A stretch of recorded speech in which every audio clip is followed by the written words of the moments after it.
We have a very exciting interview this morning coming up with Tom Akins, President and CEO of LeadingAge North Carolina. I know a lot of our members are familiar with Tom and LeadingAge, but we have some new members, including myself. Very excited to get to know Tom better and more about LeadingAge. A couple quick announcements before we begin. Our next monthly coalition meeting is scheduled for Friday, November 18th. That's 11 a.m. to 1 p.m. And as a reminder, the first half of that meeting is going to be a discussion with Diane Meyer. She's the author of the JAMA article regarding what's wrong with advanced care planning. We're going to be hearing from her on her thoughts on the future of advanced care planning. And this will be the last session in the coalition's week-long virtual symposium. We shared that information last week. I'll drop a link in the chat that has a link to the website so you can see more about it. And really encourage everyone to attend. And lastly, as always, please drop your name and organization in the comment box and post any questions you have along the way. And with that, we'll go ahead and get started. Yay, good morning. Oh, I'm so excited for this Friday Facts. We have Tom Akins, the President and CEO of LeadingAge North Carolina. Point of personal disclosure, a longtime friend and colleague. So I'm super excited to grill him. I mean, hear from him and be educated. There's so much to talk about, Tom. When I first took over hosting of Friday Facts, I was like, oh, has Tom Akins been on? And they were like, oh, we've been wanting to have him on for a long time. So you're like a huge get, and you've been a member of the coalition. So I'm not sure how you avoided this for so long, but good morning. Good morning to you, Heather. Hi, everybody. So I'm gonna ask you all kinds of questions and want to dive into you and your background and where you're from and what you're doing now.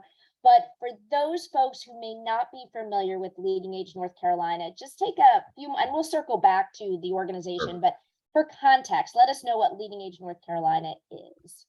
So good morning, everybody. LeadingAge North Carolina is a statewide association that's comprised really of two different kinds of entities. The first one of those are nonprofit continuing care retirement communities. Those are animals that are licensed by the State Department of Insurance, and they provide independent living, assisted living, and skilled nursing.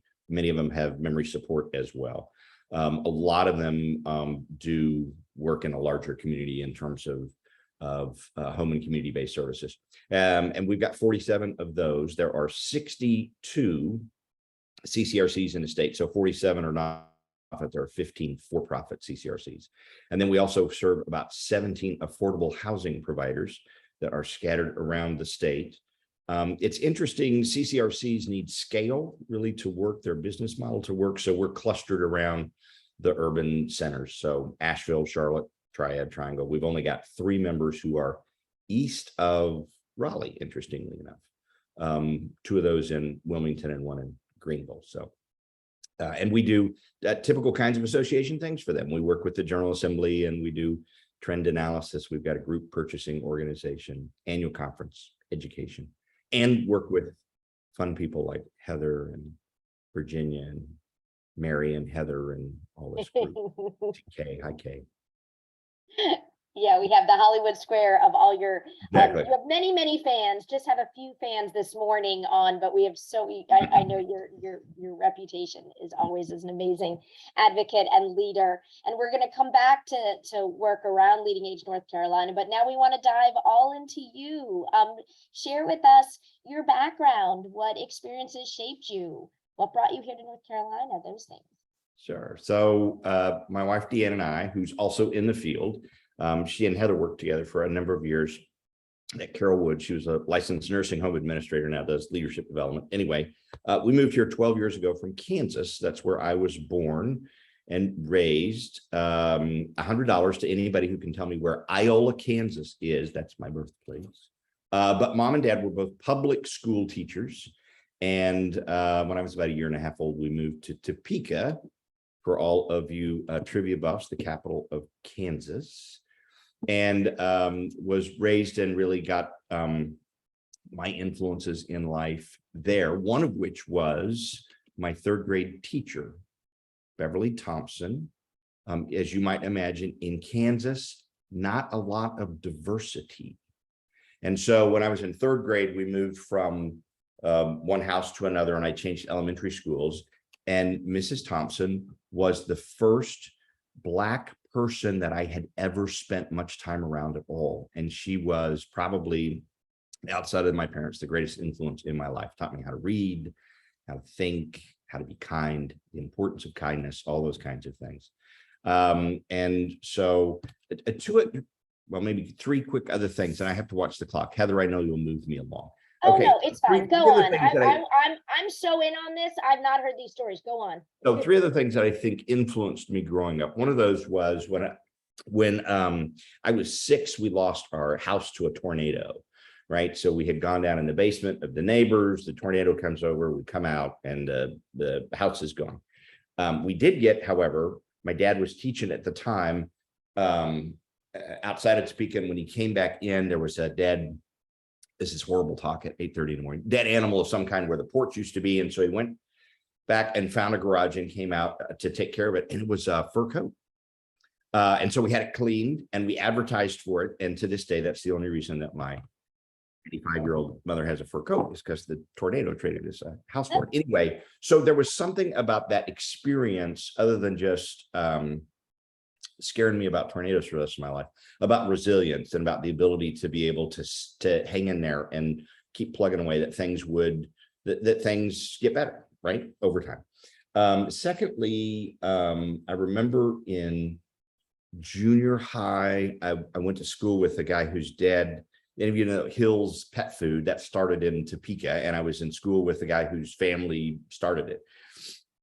And they had this huge house in Topeka, and he was the quarterback of the football team and the guard on the basketball team and all that stuff. And I remember at the end of 8th grade, I ran against him for student body president, and I just got killed.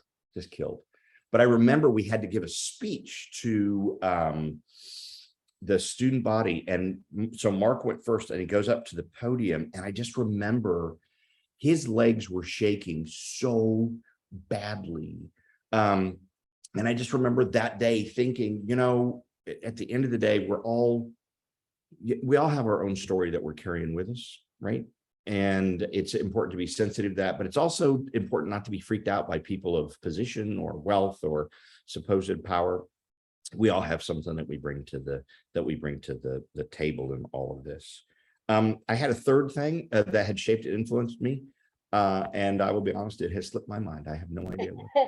But Well, Mrs. Thompson and the tornado are good. Yes. no, but that's amazing. There's so many things that I want to dive into with that. And I do consider you one of the kindest people ever. So the fact that hearing where the foundation came in, and you and I've known each other for a long time, and I did not know these stories. So we're going to dive into it. There's a few themes that we're going to come back to resilience soon. But so then so you're in Kansas, you got the house back, you now have a fur coat. At some point, you got interested in aging services. Where did that link happen? So my father lived in Minneapolis, Kansas, which is about 2.5 hours from Topeka. And my grandmother died before I was born. But growing up, granddad lived on his own in the family house. And I remember one night at dinner, big family, 8 of us around the table, phone rings. My dad goes, picks it up, long cord, comes back, sits down at the table. And it's granddad, and he'd fallen. And, classic, I can't get up kind of thing. So dad drops everything, drives to Minneapolis, brings granddad back. And he lived with us for about 3 years. Before he went into the VA and ultimately passed away there.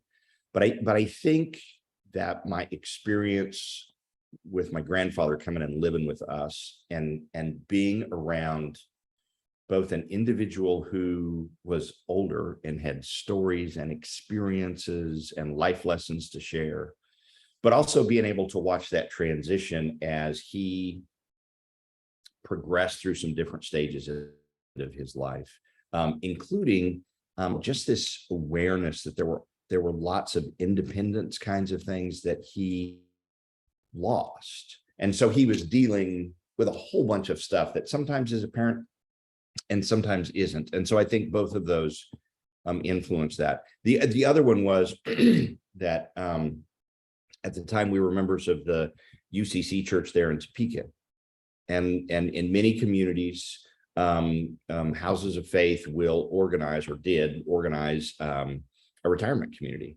And that's what happened with the UCC church in Topeka in 1964. 4 of those churches got together, put a retirement community together, and you knew that if you attended congregational church for long enough, you were going to be on the board at the retirement. And that's what happened. I got on the board at the retirement community, was on the board for 3 years, and then loved it so much that I went to work there. And worked there for about 10 years before moving to North Carolina. That's fascinating. So you were on the board, you were on organizational leadership before you actually became a staff member. Yeah, because I remember I was doing fundraising at the time for a foster care, adoption, family preservation nonprofit in Topeka. And so we designed we didn't have a director of development at the retirement community. So we put a position together, advertised for 6 months, couldn't find anybody. And at the time I was chair elected the board, and I remember going into the CEO going, if this conversation is inappropriate at all, just tell me to go away. But and I throw my hat in the ring for that position. And so I was hired. Now I'm here. This is fantastic. And then at some point, North Carolina, I remember you coming 12 years ago. I couldn't remember how long ago it was, but what brought you, or was there something in between? What happened in Kansas? So then you enjoyed it so much, I'm assuming that you stayed in the field and then came to us. How did we get you? Yeah, so when I got out of college, I worked in the political sphere for a while. I worked for a congressman and the legislature in Kansas, for the mayor in Topeka. And so when I worked for Brewster Place, we were members of LeadingAge National, and I had gotten involved with them. And at the time they were working on this proposition, I don't know if anybody remembers this, called the Class Act. Yep. But basically it was Ted Kennedy and some others had put this together, and it was going to be there was an opt-out system to it, but basically it was an opportunity to be able to pay for long-term care through some regular donations, payroll deduction kinds of things.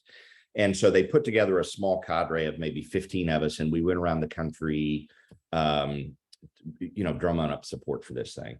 And as a part of that, then LeadingAge National had a leadership academy. I got involved in that, got to know the CEO, Larry Minix, who said, look, if you want to career progression wise, you either need to get into operations and go to some big multi-site, or there are state associations and you could work with one of those. And so it's interesting, when the North Carolina position opened up, Larry called and he said, you will not find a better set of people than those in North Carolina, right?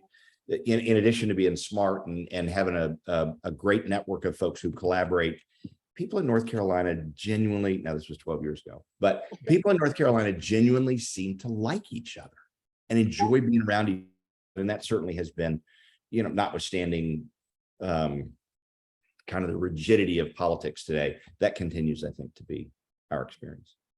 Well, Kansas's loss, our gain. It has been amazing to watch you. And I was going to talk about politics later, but let's get into it now, because first of all, you are such an amazing facilitator, and I've watched you talk with both the membership, because you were my trade association president for many years, and being able to be with a diverse constituency, being able to talk across the aisle and different situations and issues. But really in the political arena, you're very skilled. And I know that the North Carolina Serious Illness Coalition and others, I see Heather Burkhart from the North Carolina Coalition on Aging. We have Steve from Han from ARP. Everyone right now is putting together their legislative agendas. And I know that has been a space that I've tried to avoid, but you have just thrown yourself into and seem to navigate so beautifully. What's the secret? Like, what are your lessons learned on how to do successful advocacy around aging issues in North Carolina or nationally? We should open that up to the group. Everybody, I'm looking around. And the group, feel free to add in other questions, but yes, this is your time. So just a couple of thoughts here. One would be, I think it's really important to not spread. I think it's important to have a legislative agenda that encompasses a number of things. But I think it's really important for you to have a couple of priorities that you're really focused on, that you really go after. I think that's really important. while at the same time having the flexibility and the bench, which you may not necessarily have in your own organization, but in terms of being able to build relationships with folks, to be flexible enough to understand that there will be issues that come out of left field that you're just going to need to do. So, two things from my perspective are really important. I was looking at a study that Rutgers University had done, and what they did was they mapped, and they went like 10 years ago, 5 years ago, and then like 18 months ago. And what they mapped was the number of times at a federal level that Democrats voted for Republican-sponsored bills and the number of times that Republicans voted for Democrat-sponsored bills. And they mapped those on two bell curves, and they looked for the intersection, right? So 10 years ago, that intersection was pretty healthy. 5 years ago, the intersection had gotten smaller. 18 months ago, virtually non-existent. And we all know what that intersection is, right? That intersection is compromise. And that's just not here today, right? And there's all kinds of reasons for that. But I'm a firm believer in two things. One is, if you want to get something done, you have to get people around the table, some of whom think like you do, but more that don't, right? And you figure a way to get around the table, not once, but consistently, because I think it is more difficult, for the most part, to dislike people that you know, particularly to dislike people that you break bread with. And so I just think that that's an important part of the process, and it becomes easy to get our rigid positions and say, I'm not going to talk to them because I don't believe with them. And it's reinforced by the pages that I go to on Facebook and who I look at on LinkedIn, and it's this huge echo chamber. So I think this notion of figuring out how we get together consistently and learn about people is really important. The second thing that I just think is really important, and I think has become more important. You remember Tip O'Neill? Yeah.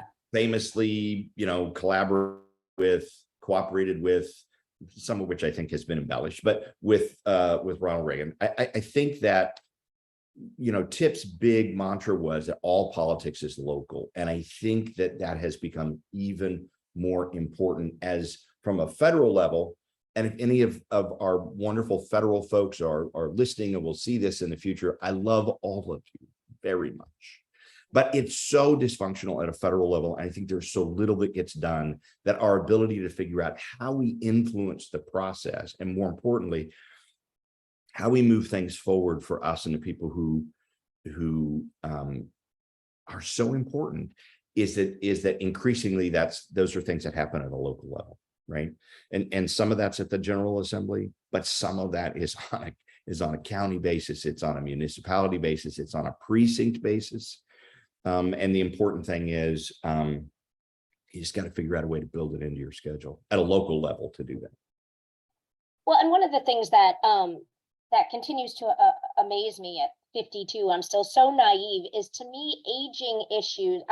When I started my professional career, I was in much more controversial topics because I used to be in women's health and reproductive rights. And then I was actually excited to go into aging because I felt like everyone was going to be on the same page. I'm like, how is there controversy in the aging space? We all want to make sure we're aging successfully, that we support the workers. So it continues to surprise me to this day when there's disagreement, because I would think if there are places of compromise and that overlap, it would be around taking care of ourselves as we're older, because I don't want other older adults, and taking care of our elders. And I'm just always amazed when there's controversy around something that to me seems like a neutral issue. But yeah, this is fairly, I don't know how many of you have done this. This is fairly uncomfortable, right? In terms of pontificating like this, but I would make an observation, which is that sometimes the way in which our political process is structured around election cycles leads to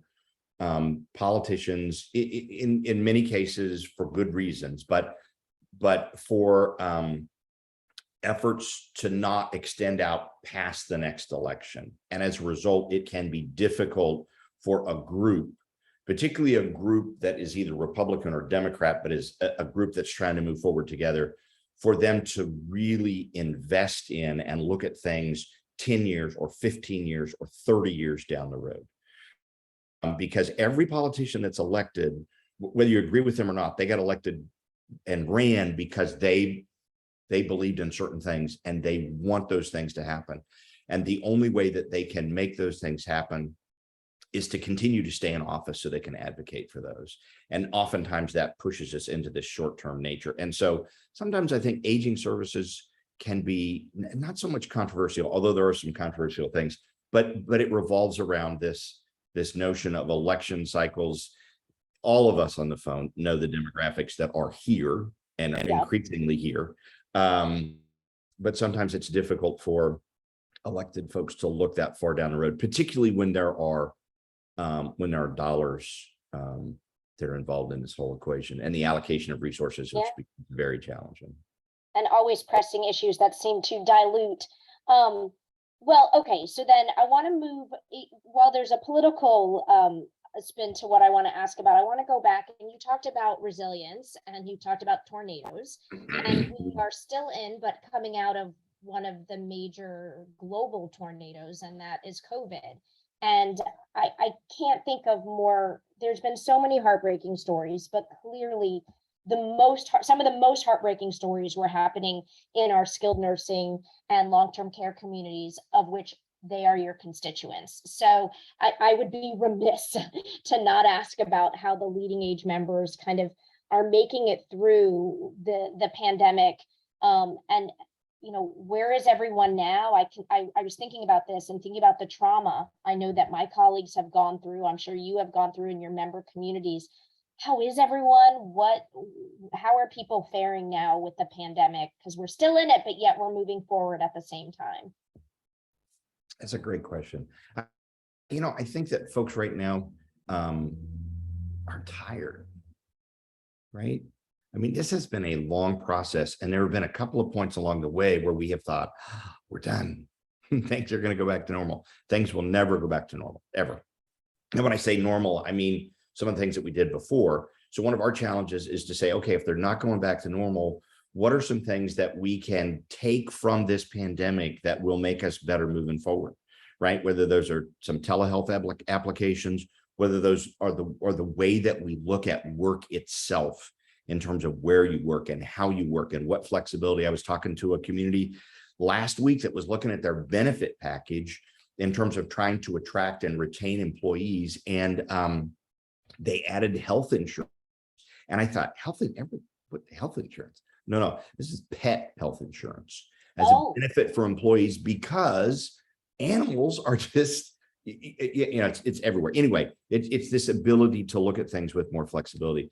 But I think what has been inspirational to me is that, and whether you're talking about retirement communities or any end of the aging services spectrum, there was a lot, and continues to be a lot, of finger pointing and blame about facilities and settings killing people or making folks sick or infecting people because we weren't doing things correctly.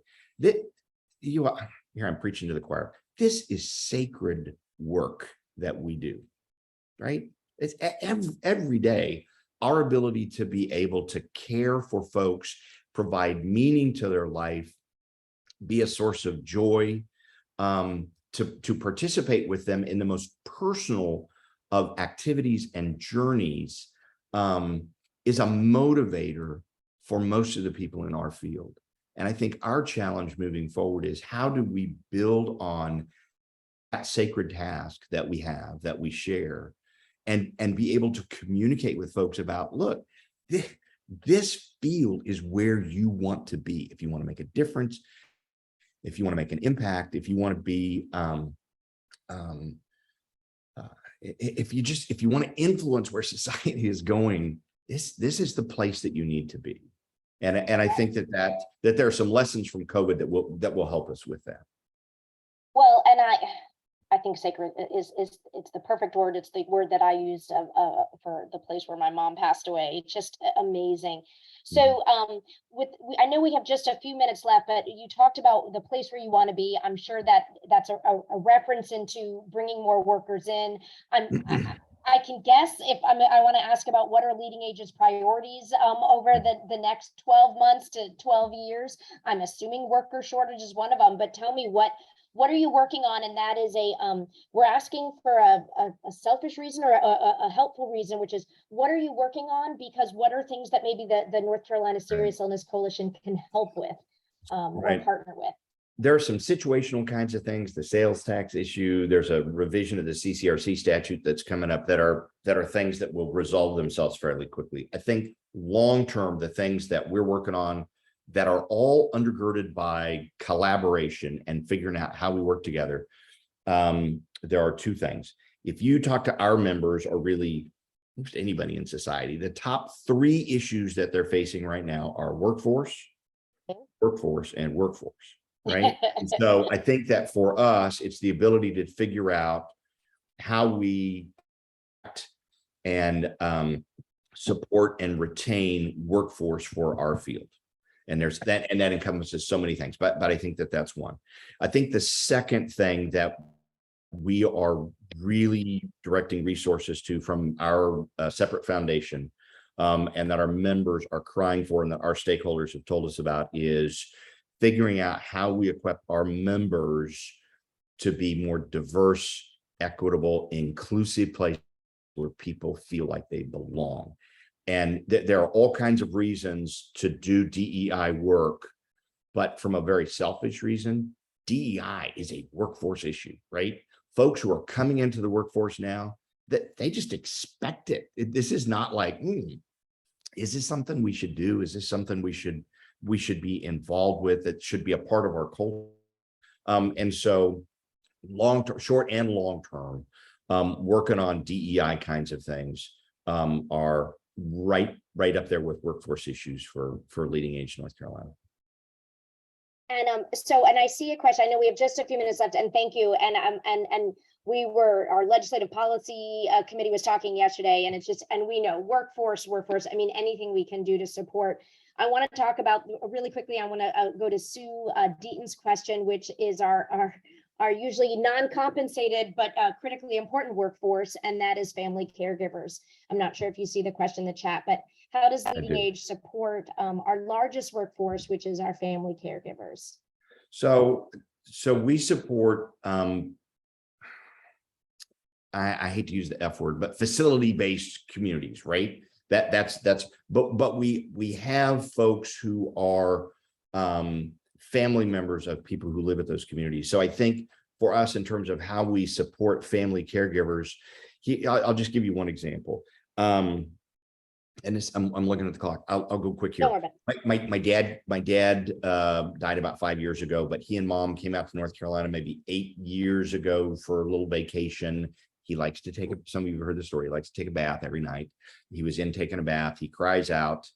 I go to open the door and realize that not only am I about to see my 90-year-old father naked, but I have no idea what I'm going to do when I open that door, right? He just couldn't get up out of the tub. I didn't know how to lift dad without hurting him or hurting myself.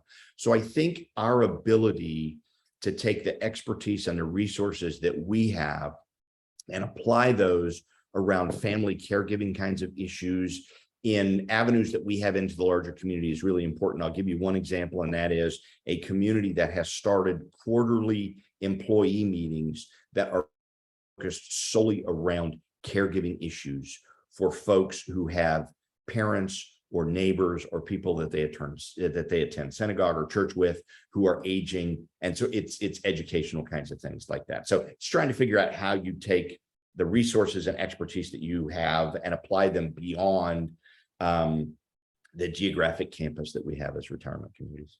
So important.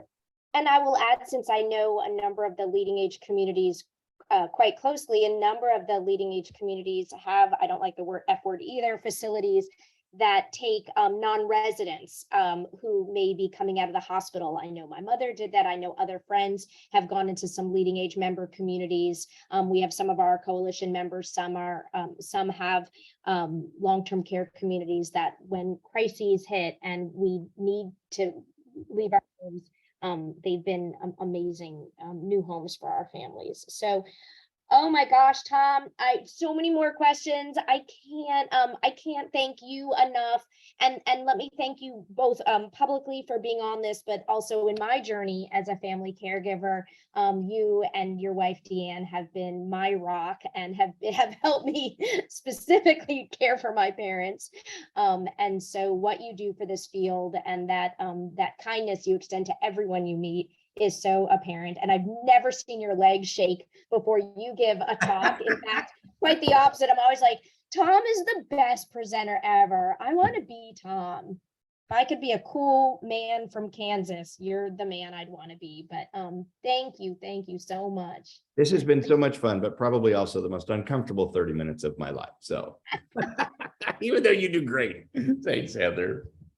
Oh my goodness. All right. Well, thank you, everyone. And we will see you soon. Oh See you my guys. Bye-bye.